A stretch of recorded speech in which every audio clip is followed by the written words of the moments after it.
ચૈત્ર નવરાત્રિ શા માટે ઉજવવામાં આવે છે? સાચું રહસ્ય જાણીને તમે ચોંકી જશો. તમારો અવાજ ધીમો કરો, તમારી આંખો બંધ કરો અને થોડીવાર માટે આ રોજિંદી દુનિયાની એકદમ દૂર જતા રહો. કારણ કે આજે હું તમને એક મહાન વાર્તા સંભળાવવા જઈ રહ્યો છું. તે માત્ર કોઈ સામાન્ય ધાર્મિક તહેવારની વાર્તા નથી.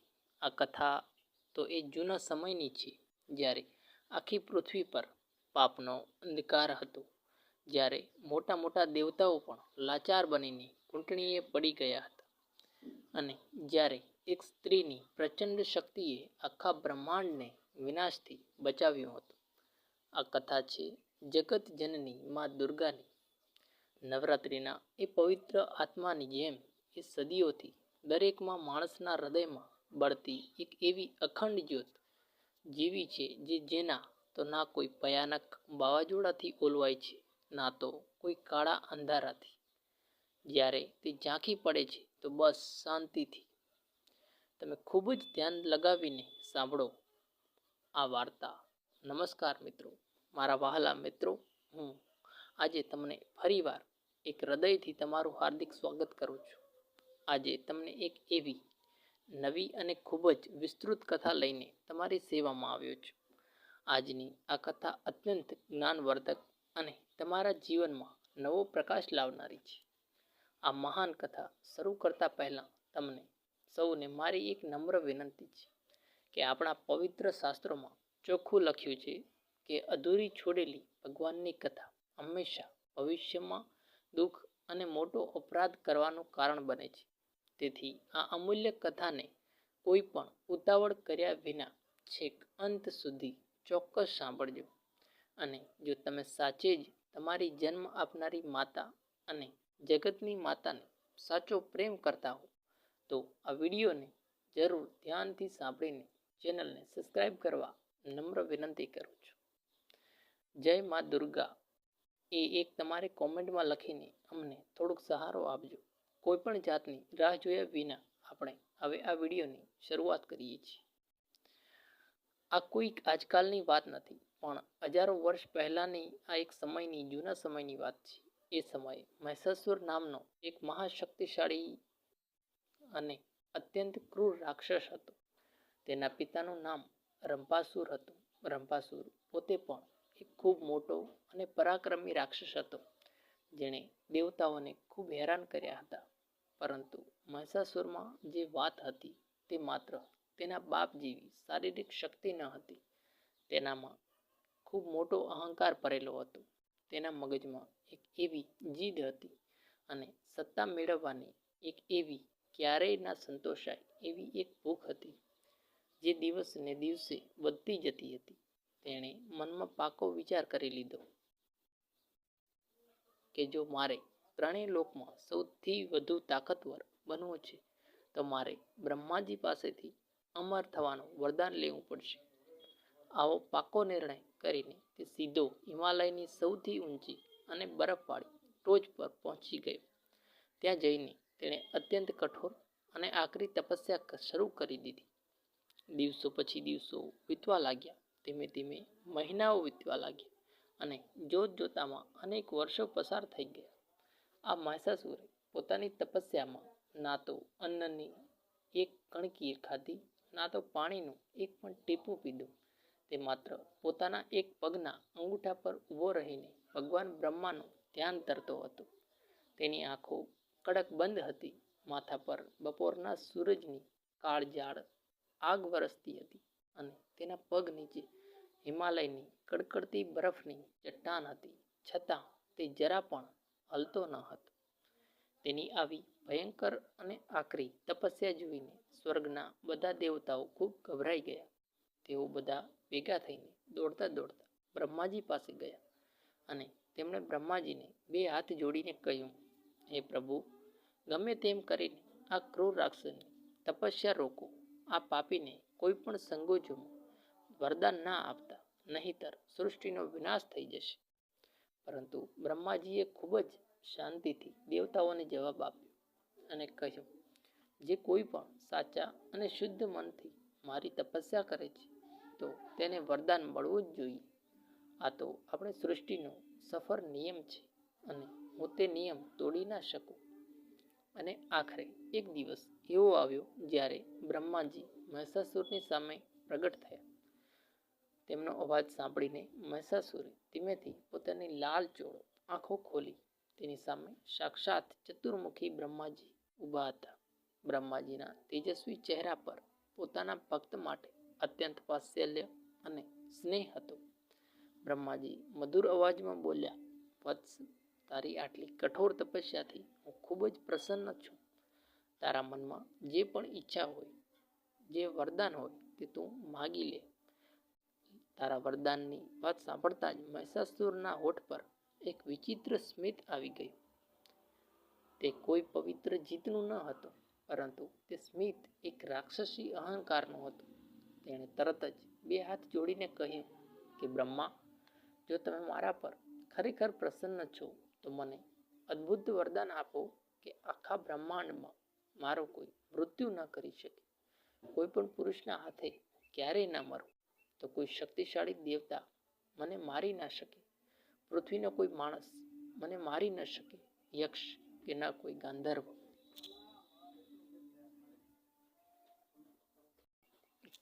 મારો વાળ પણ વાંકો ન કરી શકે, અને તે રીતે મને કોઈ મારી ન શકે. તેને આવું એક વરદાન માગ્યું. બ્રહ્માજીએ આ માગણી સાંભળીને એક પળ માટે રોકાઈ ગયા. તેના ચહેરા પર સામે જોયું અને તેમની આંખોમાં એક વિચિત્ર ઊંડાણ હતું, જાણે કે તેઓ ભવિષ્યમાં જોતા હોય અને પહેલેથી જ જાણતા હોય કે આ અધૂરું વરદાન જ એક દિવસ આ મહાકાય રાક્ષસને અંત માટેનું મુખ્ય સાધન બનશે. તેમણે પોતાનો જમણો હાથ ઊંચો કરીને કહ્યું, તથાસ્તુ. અને આટલું કહીને બ્રહ્માજીએ તેને વરદાન આપી દીધું અને પોતે અંતર્ધ્યાન થઈ ગયા. પરંતુ અહંકારમાં અંધ થયેલા મહિષાસુરે આ વરદાન માંગતી વખતે એક બહુ મોટી વાત ન માગી. તેણે ક્યારેય કોઈ સ્ત્રીથી પોતાની રક્ષા માંગી જ નહીં. તેના અહંકારી મનમાં એવું લાગતું હતું કે એક સાધારણ સ્ત્રીથી મને વળી શું ખતરો હોવાનો? સ્ત્રી તો સ્વભાવથી જ નબળી અને કોમળ હોય છે. તે તો માત્ર ઘરની ચાર દિવાલોમાં બેસીને કામ કરે છે, તો તે બિલકુલ શક્તિહીન છે. તે મારું શું બગાડી લેવાની હતી? બસ આ જ વિચારથી તેની જિંદગીની સૌથી મોટી ભૂલ હતી, અને આ જ તેનો સૌથી મોટો અહંકાર હતો. સમય આવતા આ જ અહંકાર તેનો સર્વનાશનું સૌથી મોટું કારણ બની ગયું. જેવું તેને આ અમર થવાનું વરદાન મળ્યું કે તરત જ મહિષાસુર જાણે કોઈ એક અલગ જ માણસ બની ગયો હોય. તેના લોહીની અંદર એક નવી ઉર્જા, એક આગ બળી ઉઠી.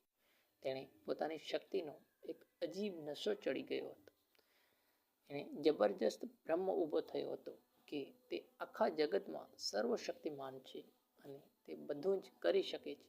તેણે કોઈની પણ રાહ જોયા વિના પોતાની એક વિશાળ અને ભયંકર સેના તૈયાર કરવા માંડી. લાખોની સંખ્યામાં ક્રૂર રાક્ષસ યોદ્ધાઓ ભેગા થયા. તે બધા જ મહાકાય, અત્યંત ભયાનક અને દયા વગરના ક્રૂર હતા. તેણે આખી પૃથ્વી પર દરેક દિશામાં પોતાની લૂંટફાટ કરનારી સેના મોકલી દીધી. સૌથી પહેલાં તેણે પૃથ્વીલોક પર હુમલો કરીને ત્યાં કબજો જમાવી લીધો. માણસો પર અત્યાચાર ગુજાર્યા બાદ તેણે પાતાળ લોકમાં પણ પોતાનો આતંક મચાવી દીધો હતો. એ સમયે ઇન્દ્રદેવ સ્વર્ગના રાજા હતા. તેમની પાસે અમરાવતી નામની અતિ સુંદર નગરી હતી. અમરાવતી એટલે દેવતાઓનું એ સ્વર્ગીય નગર, જ્યાં 12 માસ હંમેશા વસંત ઋતુ ખીલી રહેતી, જ્યાં બાગ બગીચાઓ હંમેશા સુગંધીદાર ફૂલ ખીલતા હતા અને ચારેકોર હંમેશા મીઠું સંગીત ગુંજતું હતું અને અપ્સરાઓ નૃત્ય કરતા હતા. પણ એક કાળા દિવસે મહિષાસુરે પોતાની વિશાળ સેના સાથે સ્વર્ગના દરવાજા પર જોરથી દસ્તક આપી. ઇન્દ્રને ખબર પડતા જ તેમણે પોતાની દેવતાઓની સેનાને આ રાક્ષસોને રોકવા માટે મોકલી દીધા. સ્વર્ગના બધા જ દેવતાઓએ પોતાની પૂરેપૂરી તાકાત લગાવી દીધી. ઇન્દ્રએ પોતે યુદ્ધના મેદાનમાં આવીને પોતાનો ભયંકર વજ્ર ઉઠાવ્યો, પરંતુ બ્રહ્માજીના વરદાનને કારણે મહિષાસુર સાવ અજેય બની ગયો હતો. વરદાનની પ્રચંડ તાકાતથી તેણે માત્ર થોડી જ વારમાં બધા શક્તિશાળી દેવતાઓને હરાવીને ધૂળ ચટાવી દીધી.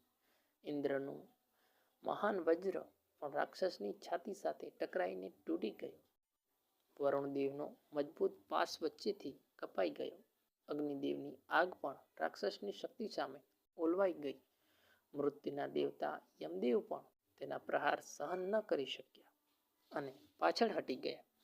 યુદ્ધના મેદાનમાં દેવતાઓનો કારમો પરાજય થયો અને પછી એ ભયાનક પળ આવી ગઈ જે દેવતાઓ માટે તેમના જીવનની સૌથી પીડાદાયક પળ હતી. બધો જ અત્યાચાર કરીને અહંકારી મહિષાસુર અમરાવતીના સુંદર સિંહાસન પર જઈને બેસી ગયો. ઇન્દ્રદેવને પોતાનું પ્રિય સિંહાસન અને રાજપાટ રડતા રડતા છોડવું પડ્યું.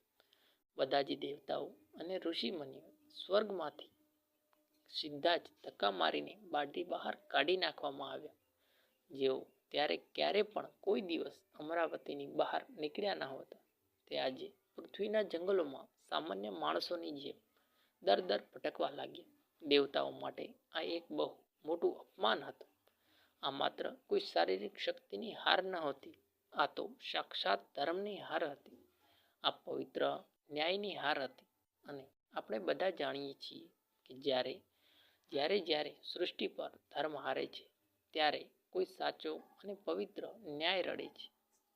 અને ત્યાર પછી આખા બ્રહ્માંડમાંથી એક જ પવિત્ર અવાજ ઉઠે છે, અને તે છે સાક્ષાત માનો અવાજ. બિચારા દેવતાઓ આશરો શોધતા ભટકી રહ્યા હતા. ઇન્દ્ર, વરુણ, યમરાજ, સૂર્ય, વાયુ અને અગ્નિ બધા જ એક સાથે હતા. પરંતુ આ અજેય રાક્ષસ સામે બધા એકદમ લાચાર બની ગયા હતા. ઇન્દ્રના ઉદાસ ચહેરા પર દુઃખના આંસુ વહી રહ્યા હતા. તે આંસુ કોઈ હારેલા રાજાના ન હતા. તે તો એક એવા લાચાર દીકરાના આંસુ હતા, જેને તેના જ પોતાના ઘરમાંથી અપમાનિત કરીને બહાર કાઢી નાખવામાં આવ્યો હતો. કોઈ રસ્તો ના મળતા અંતે બધા દેવતાઓ પગપાળા ચાલતા ચાલતા હિમાલય તરફ આગળ વધ્યા. તેઓ સીધા ત્રિદેવીઓ પાસે પહોંચ્યા. ત્યાં એક વિશાળ શિલા પર બ્રહ્મા, વિષ્ણુ અને મહેશ ત્રણેય એક સાથે ગંભીર ચર્ચામાં બેઠા હતા. દેવતાઓ ત્યાં પહોંચ્યા અને ઇન્દ્રએ હાથ જોડીને રડમસ અવાજે કહ્યું, હે પ્રભુ, આ પાપી મહિષાસુરે અમારું બધું જ છીનવી લીધું છે. હવે સ્વર્ગ પર અમારો કોઈ અધિકાર નથી રહ્યો. પૃથ્વી પર પણ નિર્દોષ લોકો તેના અત્યાચાર પણ હટાવી દીધો છે. પૃથ્વી પર ઋષિ મુનિઓના પવિત્ર યજ્ઞ સદંતર બંધ થઈ ગયા છે, જેના કારણે દેવતાઓને હવે કોઈ ભોગ નથી મળી રહ્યો અને અમે નબળા પડી રહ્યા છીએ. ચારેકોર ધર્મનો નાશ થઈ રહ્યો છે અને પાપ વધી ગયું છે. અમે સાવ લાચાર થઈ ગયા છીએ. અમને માર્ગ બતાવો કે અમે શું કરીએ. આ સાંભળીને બ્રહ્માજી ગંભીર સ્વરે બોલ્યા, મહિષાસુરને કોઈ પણ પુરુષ કે દેવતાના હાથે ક્યારેય મૃત્યુ મળી શકતું નથી. આમ જાતે જ આપેલું મારું અટલ વરદાન છે અને તે ખોટું ન પડી શકે. પરંતુ તે અહંકારીએ વરદાન માંગતી વખતે એક બહુ મોટી ભૂલ કરી છે. તેણે કોઈ પણ સ્ત્રીથી પોતાની રક્ષા ક્યારેય માંગી નથી. આ સાંભળીને જગતના પાલનહાર વિષ્ણુજી ધીમેથી મલકાયા અને તેમના મુખ પર એક એવું સુંદર સ્મિત હતું, જેમાં આખી સૃષ્ટિનું મોટું રહસ્ય છુપાયેલું હતું. એક એવું સ્મિત જેમાં દેવતાઓની તમામ સમસ્યાઓનો સીધો જવાબ હતો. તેઓ અત્યંત મધુર અવાજે બોલ્યા, તો પછી હવે એક સ્ત્રી જ આ પાપી મહિષાસુરનો કાયમ માટે અંત કરશે. પરંતુ તે સ્ત્રી કોઈ સાધારણ નહીં, પરંતુ બિલકુલ સાધારણ નહીં હોય. તે આખા બ્રહ્માંડની મહાશક્તિ હશે. તે બ્રહ્માંડની મૂળભૂત આદિશક્તિ હશે. તે આખા જગતની રક્ષા કરનારી સાક્ષાત જગદંબા હશે. અને પછી ત્યાં હિમાલય પર જે દ્રશ્ય સર્જાયું, તે આખા બ્રહ્માંડની સૌથી મોટી અને અકલ્પનીય ઘટના હતી. બધા જ દેવતાઓના શરીરમાંથી અચાનક એક દિવ્ય અને ખૂબ જ ઝળહળતું તેજ બહાર નીકળવા લાગ્યું. તેજ એટલે એક અત્યંત શુદ્ધ અને દિવ્ય પ્રકાશ. બ્રહ્માજીનું સર્જનનું તેજ, વિષ્ણુજીનું પાલનનું ભગવાન મહાદેવનું ક્રોધનું, ઇન્દ્રદેવનું અને અગ્નિદેવનું, વરુણદેવનું તેમજ યમરાજનું તેજ અને સૂર્યનારાયણનું, બસ આમ જ બધા જ દેવતાઓનું તેજ નીકળીને તેજ હવામાં એક જ જગ્યાએ ભેગું થવા લાગ્યું. આકાશમાં એક વિશાળ અને પ્રચંડ મહાપુંજ બન્યો. એક એવો તેજસ્વી પ્રકાશ જે કોઈ પણ માણસ કે દેવતાઓની આંખોને સંપૂર્ણપણે આજી દે તેવો હતો, જે પૃથ્વીના ગમે તેવા કાળા અંધકારને એક ક્ષણમાં ચીરી નાખે અને પછી તે ભવ્ય પ્રકાશમાંથી એક અતિ સુંદર અને શક્તિશાળી નારીનું દિવ્ય રૂપ પ્રગટ થયું. તે હતા સાક્ષાત માં દુર્ગા. તેમની 18 વિશાળ ભુજાઓ હતી.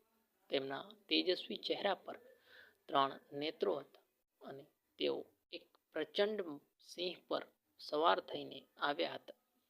તેમના મુખ પર એક એવી ગંભીર અને ઊંડી શાંતિ હતી, જે કોઈ મોટા અને ભયંકર યુદ્ધ પહેલાની શાંતિ હોય. એક એવી શાંતિ જે મૂંગા મોઢે આખા જગતને કહી રહી હતી કે બસ હવે આ સૃષ્ટિ પરથી અન્યાયનો અને પાપીઓનો કાયમી અંત આવશે.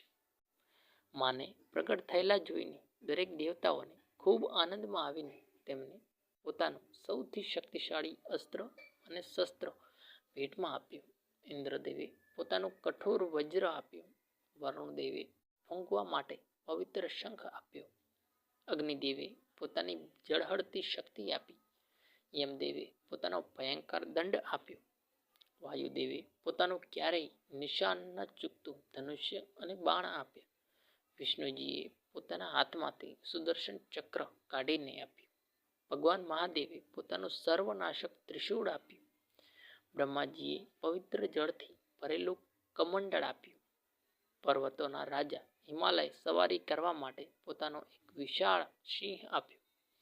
અને બધા જ દેવતાઓના આશીર્વાદ અને શસ્ત્રો ધારણ કરીને અંતે મા દુર્ગાએ યુદ્ધ કરવા માટે ઊભા થઈ ગયા. તે પળ સૃષ્ટિના ઇતિહાસની સૌથી મોટી અને ભવ્ય ક્રાંતિની હતી. તે પળ હતી જ્યારે જાણે કે આખા બ્રહ્માંડે રાહતનો મોટો શ્વાસ લીધો હતો. મા દુર્ગાએ પોતાની તેજસ્વી આંખોથી એકવાર ત્યાં હાજર બધા જ દેવતાઓને શાંતિથી જોયા.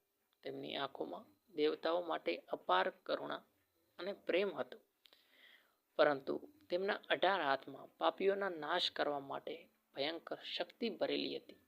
તેઓ ખૂબ જ સારી રીતે જાણતા હતા કે હવે આગળ જવાનો જે રસ્તો છે તે બિલકુલ સહેલો નથી.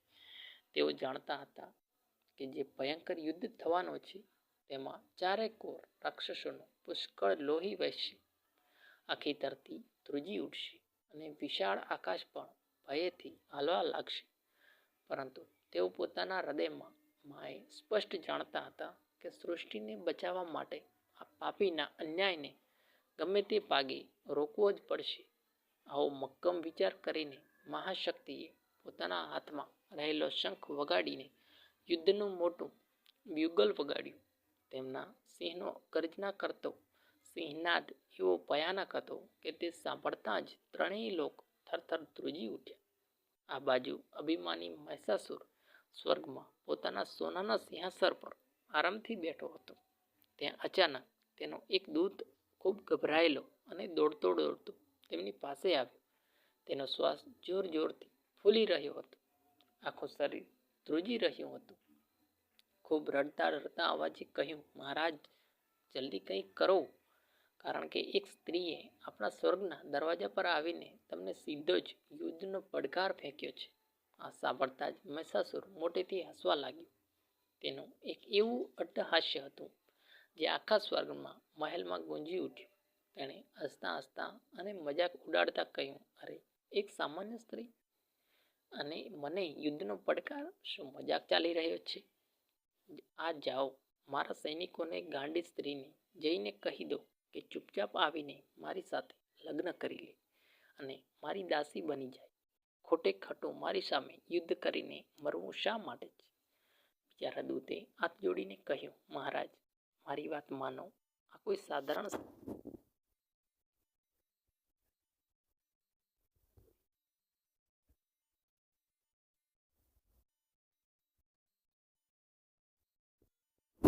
અત્યંત વિકરાળ સિંહ પર સવાર થઈને આવી છે. દૂતની આ વાત સાંભળીને મહિષાસુર ફરી એકવાર મોટેથી હસ્યો, પરંતુ આ વખતે તેના અવાજમાં અને હાસ્યમાં સ્પષ્ટ રૂપે થોડી ગભરામણ અને ડર દેખાઈ રહ્યો હતો. તેણે તરત જ પોતાના મુખ્ય સેનાપતિને બોલાવ્યા.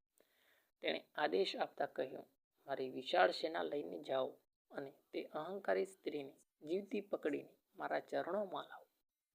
અને આમ દેવતાઓ અને રાક્ષસો વચ્ચે એક ભયંકર યુદ્ધ શરૂ થઈ ગયું.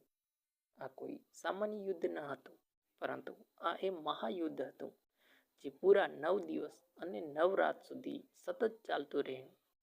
9 દિવસ અને આજે ભયંકર યુદ્ધના 9 દિવસો આગળ જઈને જે નવરાત્રિનો તહેવાર બન્યો.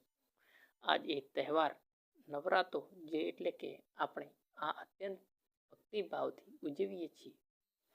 આપણે આ યુદ્ધને એક દિવસને ખૂબ નજીકથી જીવીએ. માં દુર્ગાએ એક આ પવિત્ર રૂપને આપણા હૃદયમાં સમજીને યુદ્ધના પહેલા જ દિવસે માં દુર્ગાએ શૈલપુત્રનું દિવ્ય રૂપ ધારણ કર્યું. શૈલ એટલે એક વિશાળ પર્વત અને પુત્રી એટલે કે દીકરી.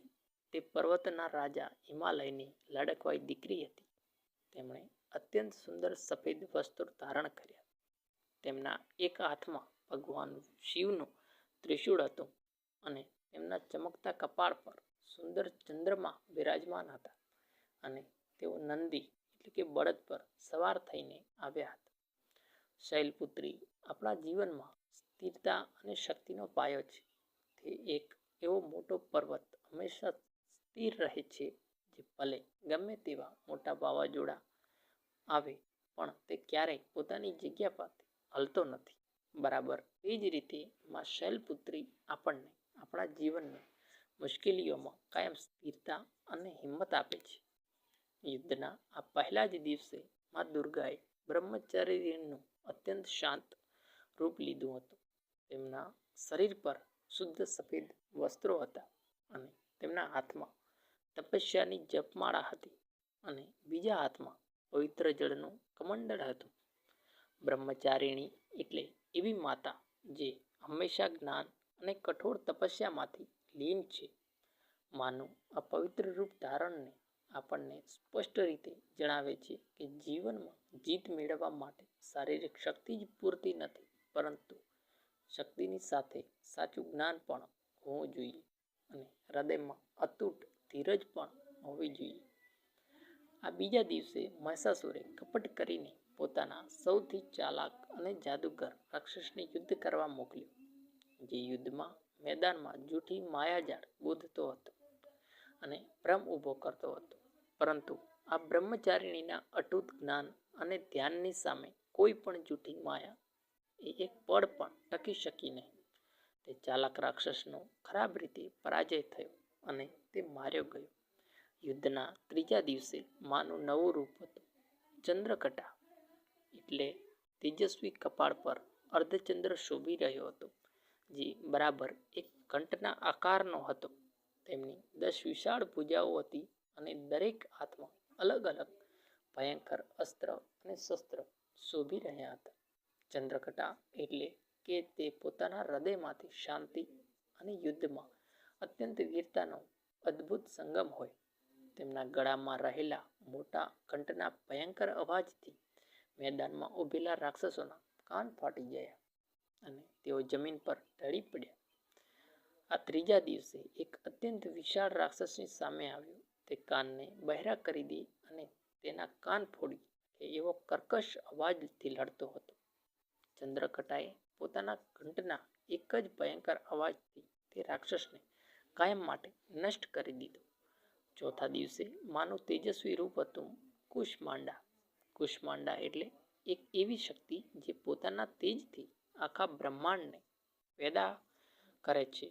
પુરાણોમાં કહેવાયું છે કે જ્યારે આખી સૃષ્ટિમાં ઘોર અંધકાર હતો, ત્યારે ક્યાંય પણ કોઈ નાનકડો પ્રકાશ ન હતો, ત્યારે માં કુષ્મા માંડાએ પોતાના માત્ર એક નાના હાસ્યથી આખા સૂર્યને જન્મ આપ્યો હતો. તેઓ સૂર્યના ગરમ મંડળમાં જ નિવાસ કરે છે. તેમના રોમે રોમમાંથી સૂર્ય જેવો જ પ્રચંડ પ્રકાશ બહાર નીકળે છે. આ ચોથા દિવસે મહિષાસુરે એક એવો કપટી રાક્ષસ મોકલ્યો જે ચારે કોર કાળો અંધકાર ફેલાવતો હતો. તે રાક્ષસ મેદાનમાં જ્યાં પણ જતો ત્યાં બધે જ ઘોર કાળો અંધકાર છવાઈ જતો અને સૈનિકો આંધળા થઈ જતા. પરંતુ માં કુષ્માંડાના સૂર્ય જેવા પ્રચંડ પ્રકાશ સામે તે રાક્ષસનો કાળો ભયંકર એક સેકન્ડ પણ ન ટકી શક્યો. તે ખરાબ રીતે પરાજિત થયો અને ભસ્મ થઈ ગયો. પાંચમા દિવસે માનું અત્યંત મમતાળુ રૂપ હતું. સ્કંદ માતા એટલે ભગવાન કાર્તિકેય, જેઓ દેવતાઓની સેનાના મુખ્ય સેનાપતિ છે. માં સ્કંદ માતા એ મહાન માં છે, જેમની પ્રેમાળ ગોદમાં બાળ કાર્તિકેય શાંતિથી બેઠા છે. માનું આ રૂપ આપણને આખી દુનિયાની સૌથી પવિત્ર એવી માની મમતાની યાદ અપાવે છે. પરંતુ આ રૂપ એ પણ શીખવાડે છે કે જ્યારે પોતાના સંતાનો પર મુશ્કેલી આવે છે અને જ્યારે તેમને તેમની જરૂર પડે છે, ત્યારે એ જ અત્યંત શાંત અને મમતાઈ માં પોતાના બાળકોની રક્ષા માટે દુનિયાની સૌથી મોટો ખતરનાક યોદ્ધા બની શકે છે. આ જગતમાં માની મમતા અને માનો ભયંકર ક્રોધ બંને એકદમ અસીમ કૃપા માપી ન શકાય તેવા છે. પાંચમા દિવસે મહિષાસુરની સેનામાંથી એક એવો ઘમંડી રાક્ષસ આવ્યો જે માને એક નબળી સ્ત્રી સમજીને નીચી દેખાડવાની કોશિશ કરી રહ્યો હતો. પરંતુ માં સ્કંદ માતાએ પોતાના સંતાનોના આ રક્ષણ માટે ક્રોધિત થઈને એવો ભયાનક નખપાટ ભણાવ્યો, જે એક મુખ્ય હતું કે રાક્ષસે પોતાના કોઈ ખરાબ સપનામાં પણ નહોતું વિચાર્યું. યુદ્ધના છઠ્ઠા દિવસે માનું શૌર્યવાન રૂપ હતું. કાત્યાયની મહાન મહર્ષિ કાત્યાયનની વહાલસોઈ દીકરીના રૂપમાં પ્રગટ થઈને માએ આ રૂપ લીધું હતું. માં કાત્યાયની એ પ્રચંડ રૂપ છે જે હવે મેદાનમાં સીધા જ પાપી મહિષાસુરને ખાત્મો કરવા અને તેની સામે લડવા માટે એકદમ તૈયાર થઈને આવ્યો હતો. તેમના ચહેરા પર ક્રોધના 3 નેત્રો હતા. તેમની 4 ભુજાઓ હતી. એક હાથમાં ધારદાર અને લાંબી તલવાર હતી. બીજા હાથમાં શાંતિનું પ્રતીક એવું કમળ હતું અને તેમની સવારી એક અત્યંત વિકરાળ સિંહની હતી. આ એ રૂપ છે જે અન્યાય સામે ક્રોધ અને શૌર્યનું સૌથી મોટું પ્રતીક છે. આ છઠ્ઠા દિવસે છેવટે મહિષાસુરે જાતે જ મેદાનમાં આવીને પોતાની સેનાનું નેતૃત્વ કરવાનું શરૂ કર્યું. હવે મેદાનમાં શુદ્ધ અત્યંત ભયાનક બની ગયું હતું. હથિયારના ટકરાવથી આખી પૃથ્વી ધ્રુજી ઉઠી.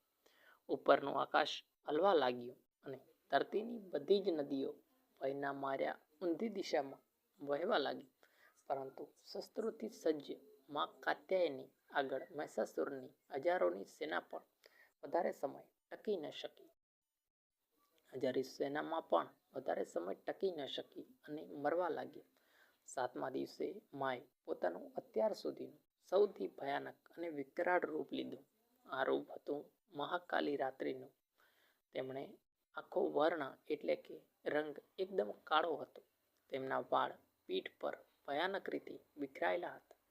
તેમના મુખ પર 3 મોટા નેત્રો હતા, જેમાંથી સતત લાલ અગ્નિની જ્વાળાઓ નીકળી રહી હતી. તેમના નાકમાંથી કાળો ધુમાડો નીકળતો હતો. તેમના એક હાથમાં તીક્ષ્ણ કટાર અને બીજા હાથમાં લોઢાનો કાંટો હતો. માનું આ એ ભયંકર રૂપ છે જે જોતા જ ખુદ કાળને પણ મોટો ડર લાગે છે. મહિષાસુરે જ્યારે યુદ્ધમાં તેની નરી આંખે આ રૂપને જોયું, ત્યારે તેના જીવનમાં પહેલી વાર તેના પથ્થર જેવા હૃદયમાં સૌથી મોટો ડર ઊભો થયો. પરંતુ આપણે જાણીએ છીએ કે અહંકાર એટલે માણસને જલ્દી ક્યાં છોડે છે. તે ડરવા છતાં તેના અંધકારને ભૂલી ન શકતો હતો. તેણે અંધકારમાં આવીને કહ્યું કે હું પણ મારી માયાથી આ સ્ત્રીને ડરાવી દઈશ. પરંતુ માં કાલ રાત્રિના ભયંકર ક્રોધ અને અગ્નિ પાછળ તેનો બધો જ ડર અને માયા કાયમ માટે હારી ગયા. મહાગૌરીએ 8મા દિવસે તેમણે માએ એક એકદમ શાંત અને શીતળ મહાગૌરીનું રૂપ ધારણ કર્યું. તેમનો વર્ણ બરફ જેવો એકદમ ગોરો હતો. તેમના શરીર પર સુંદર અને પવિત્ર સફેદ વસ્ત્રો હતા અને તેઓ શાંત સફેદ બળદની સવારી કરતા હતા. માનો આ એ શાંત શીતળ અને મહિમાન રૂપ છે જે આખા જગતમાં શાંતિનું, પવિત્રતાનું અને ખાસ કરીને ક્ષમાનું મોટું પ્રતીક છે. જો કોઈ ભૂલ થઈ જાય તો તે ક્ષમા પણ કરે છે અને તે પણ પાપી માણસને પોતાને સાચા અને શુદ્ધ મનથી માના ચરણોમાં પડીને ક્ષમા માંગે તો તેને માં ગૌરી ચોક્કસ ક્ષમા કરી દે છે અને છાતીએ લગાડે છે. માએ તેને છેલ્લી તક આપી, પરંતુ અહંકારી મહિષાસુરે કોઈ પણ પ્રકારની ક્ષમા ન માંગી. તેનો રાક્ષસી અહંકાર તેને એક સ્ત્રીની સામે ઝૂકવા બિલકુલ નહોતો દેતો. આખરે એ દિવસ આવી ગયો જેણે 9મો અને છેલ્લો દિવસ કહેવામાં આવે છે. 9મા દિવસે માનું અત્યંત દિવ્ય અને જ્ઞાની રૂપ હતું. સિદ્ધિદ્રાતી માતા, તેઓ તે મહાન શક્તિ છે આખા જગતને બધી જ સિદ્ધિઓ પ્રાપ્ત કરાવે છે.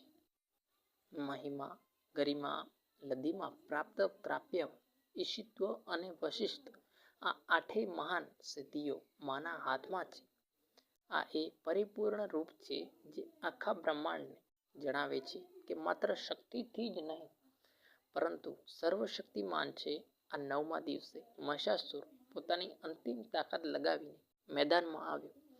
તે અંદરથી પૂરી રીતે જાણતો હતો કે આજનો આ દિવસ તેના જીવનનો બિલકુલ અંતિમ દિવસ છે.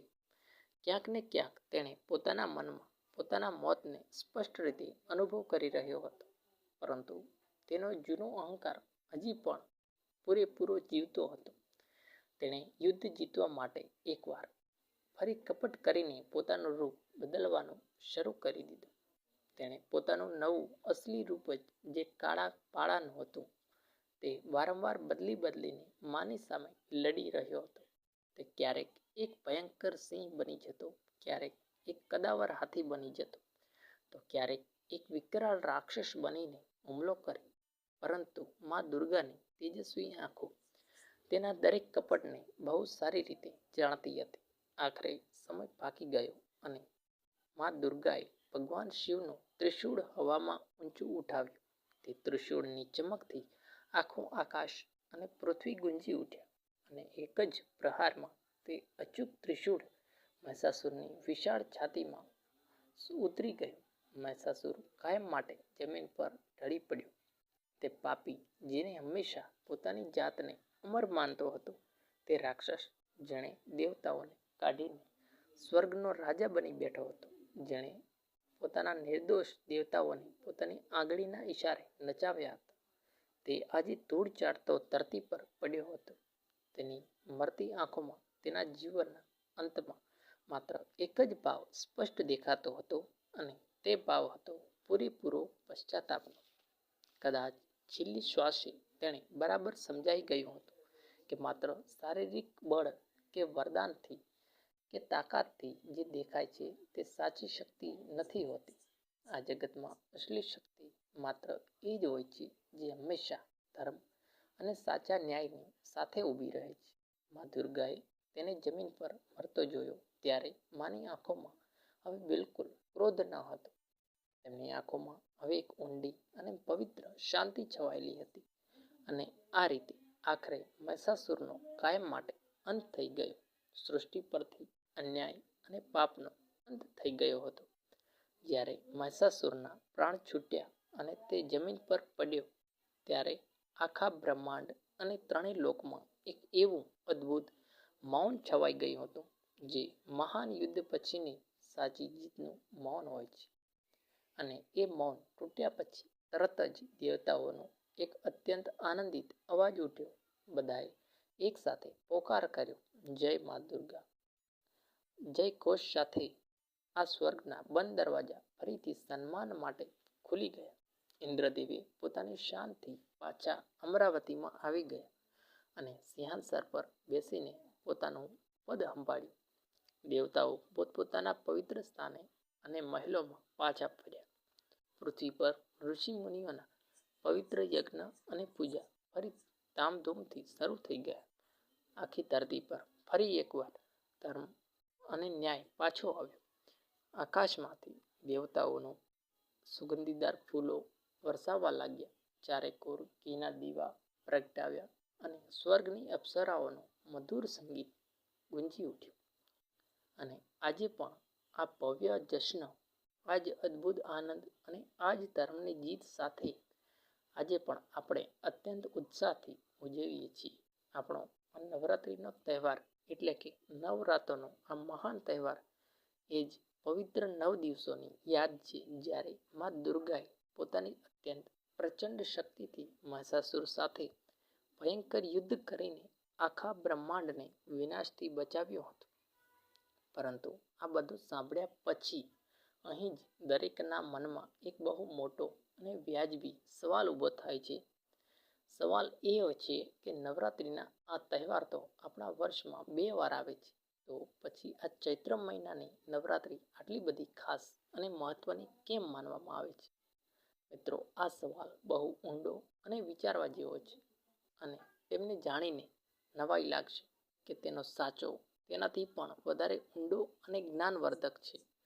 ચૈત્ર એટલે કે આપણા પવિત્ર હિન્દુ કેલેન્ડર અને પંચાંગ મુજબ વર્ષનો સૌથી પહેલો મહિનો જ્યારે ચૈત્ર શુક્લ પ્રતિદાન પવિત્ર દિવસ થાય છે, ત્યારે જ આપણું નવું હિન્દુ વર્ષ શરૂ થાય છે. અને હવે તમે એક પળ માટે શાંતિથી વિચારો, જ્યારે કોઈ પણ નવા વર્ષની કે નવા કામની શરૂઆત થાય છે, ત્યારે આપણે સૌથી પહેલાં શું કરીએ છીએ?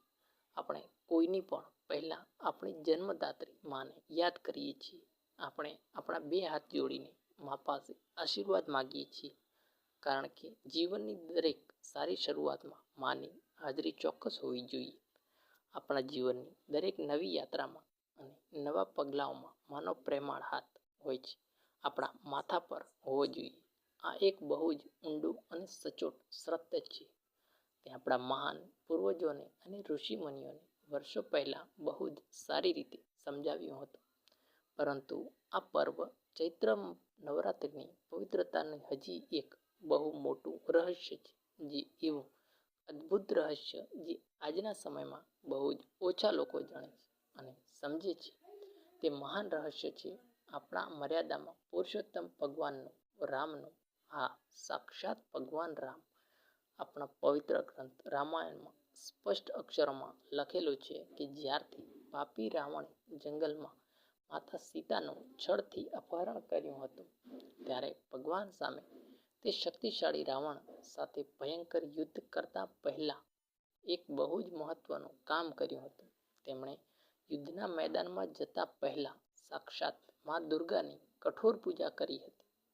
ચૈત્ર નવરાત્રિના પૂરા 9 દિવસો સુધી મહાન ઋષિ અગસ્ત્યને ભગવાન રામે આદિત્ય હૃદયનો પાઠ કરતા પહેલા એ સ્પષ્ટ જ્ઞાન આપ્યું હતું કે હે રામ, ભલે તમે સ્વયં ભગવાન છો, પણ પહેલા જઈને મા દુર્ગાના આશીર્વાદ લો, અને ત્યારે જઈને તમે આ રાવણને તેના મહાબળ રાક્ષસ પર સાચી જીત મળશે.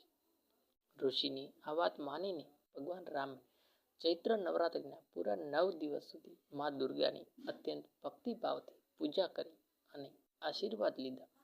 અને બસ તેથી જ તો ભગવાન રામનો જન્મદિવસ એટલે કે રામનવમી હંમેશા આ ચૈત્ર નવરાત્રિ પૂરી થયા પછી તરત જ આવે છે. આ કોઈ નાની સૂની વાત નથી, પણ આ એક બહુ મોટું આધ્યાત્મિક સત્ય છે. માની પૂજા અને ભક્તિ કર્યા પછી જ જીવનમાં કાયમ માટે સાચી જીત મળે છે. માના આશીર્વાદ લીધા વિના જીવનનું કોઈ પણ મોટું અને કપડું યુદ્ધ ક્યારેય જીતી શકાતું નથી. આ બધી વાતો માત્ર કોઈ ધાર્મિક વાત કે પુસ્તકની કથા નથી. આ તો આપણા અને તમારા મનુષ્ય જીવનનું એક બહુ મોટું અને અટલ સત્ય છે. જ્યારે પણ આપણે કોઈ પણ અઘરા કે નવા કામની શરૂઆત કરીએ છીએ, ત્યારે આપણે સૌથી પહેલાં શ્રદ્ધાથી માને યાદ કરીએ છીએ. અને આજ તો પવિત્ર નવરાત્રિનો આખા જગત માટે સૌથી ઊંડો અને મહાન સંદેશ છે. મારી આ વાર્તા અહીં પૂરી થાય છે, પરંતુ યાદ રાખજો કે જગત જનની માની વાર્તા અને મહિમા ક્યારે પણ પૂરા થતા નથી. જ્યારે પણ તમારી રોજિંદી જિંદગીમાંથી ક્યારેક દુઃખનું કાળું અંધારું છવાઈ જાય ત્યારે રડવાને બદલે શ્રદ્ધાથી માને યાદ કરજો. જ્યારે પણ તમારી જિંદગીમાં કોઈ મહિષાસુર જેવી મોટી મુશ્કેલી આવે